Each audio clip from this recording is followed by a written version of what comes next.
Hello everyone and welcome to English 101. Today I'm gonna talk to you 5 overused words. These are yes, no, sorry, thank you, and okay. These are the words that we use actually all the time in daily English conversation. And I'm gonna give you some more advanced, more specialized alternatives that you can use on a daily basis. This is great for you if you don't want to repeat yourself over and over again. There's nothing worse than feeling that you're repeating yourself. Yeah? So hopefully by the end of this video, you'll have learned some different alternatives for these overused words that you can use. So if you're interested, continue watching this video up to the very end. So let's get started with the lesson. Our first word is yes. I'm pretty sure that all of you know this word. You even don't know when you learned this word, right? In English, we have lots of alternatives for this word. But learners of English will often find themselves just using the word yes instead of the alternatives. I've got 5 for you today. The first one is yep. This is basically used in spoken English and it's quite informal. Let's take an example. Are you going to party tonight? Yep. We use it all the time, especially in casual conversations. Yeah, it's not a word that you will find in textbooks easily. But yeah, it's quite more comfortable. Okay, moving to the next alternative. It represents the American pronunciations more. It's yo. Yo. Let's take an example. Have you done your homework? Yo. Number 3 is yeah. This can be spelled in a variety of ways, but it's normally used in spoken English. And it's just a casual way of saying yes. And I think yeah is more common than yes. I feel that I hear it more than yes.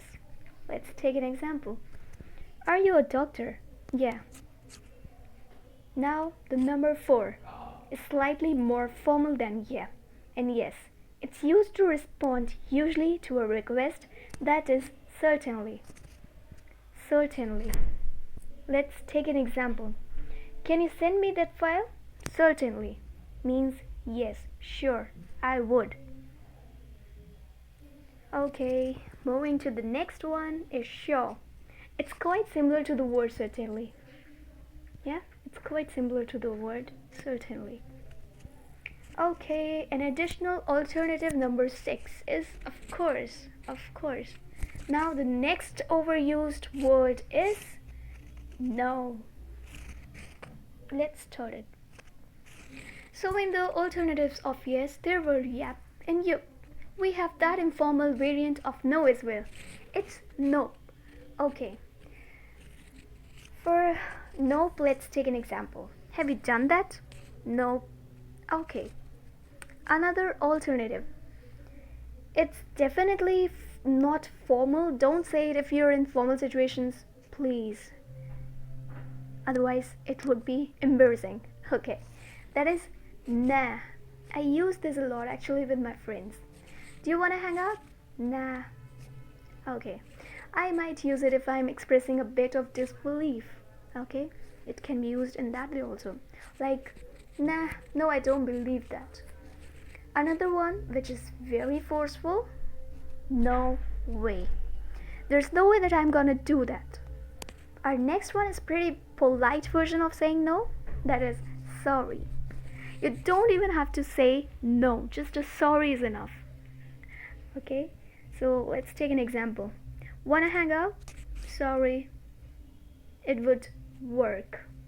Okay, moving to the next one is it's quite less strong actually, I think. Our next one is not likely. So our next one is quite less strong, I think. It's not likely or not certainly. You can use both.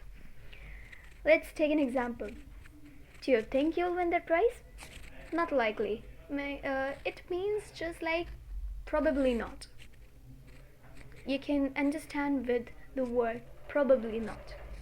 Okay, 5. Let's move on to our next overused word, That is, sorry. I've got 5 alternatives for you. Okay, moving to our first one is I didn't mean it or I didn't mean to. You can use both. Both are correct. Let's take an example. I didn't mean to run over your toe. Okay. Another one is it was wrong of me. It was wrong of me. Let's take an example. It was wrong of me not to be more decisive. Okay. Our next one is I should never have. Let's take an example. I should never have let him go. This is also the alternative for sorry. You can use it. Just try it once. Okay. Last but not the least, my bad. It's my bad. It's a very casual and impolite way of saying sorry, so please think twice before using it. I suggest this. Okay, let's move on to our next overused word, which is thank you. I've got 4 alternatives for you today. Our first one is you're a lifesaver. You're a lifesaver. So that means that somebody has done something that has saved you a lot of from trouble. Okay. Another way of showing that you really appreciate someone, you can say, I don't know what I'd do without you. I don't know what I'd do without you. Very similar to lifesaver. Okay. Another one, which is a good way to respond to a compliment, that is, I appreciate that. Suppose that someone has said that, wow, she looks so beautiful. You can say, yeah, I appreciate that. I appreciate that. Our last one is thanks. It's a casual and most common alternative for thanks. And I know that you all know this. Okay. Moving to the next one. Okie dokie. Okay. Lastly, onto the overused word number 5. It's okay. I've got 5 for you today. The first one is okay dokie, my favorite. I use it all the time. Okay, you can say okay dokie. It's very common and definitely more informal. You can use it amongst friends. Don't write informal subjects, please. Okay. Let's take an example. I have to go. Okie dokie. Another very simple alternative is alright. We also have very well in the list. Very well. You can use it. Okay, moving to the next one is righto. I think it's a lovely one. Let's take an example to be more clear. Can you come to my home? Righto. It's a quite old version, but you can still use it. Last one is very common. When we don't want to express positive or negative emotions about something, you can use fair enough. Fair enough. So that was it from me for today, guys. Thank you so much for watching this video up to the very end. Of course, if you have some other alternatives, please feel free to comment down below. And if you like this video, please give it a thumbs up and subscribe to my channel if you haven't already. And keep an eye out for my next video. Thanks very much for watching, and I'll see you again next time.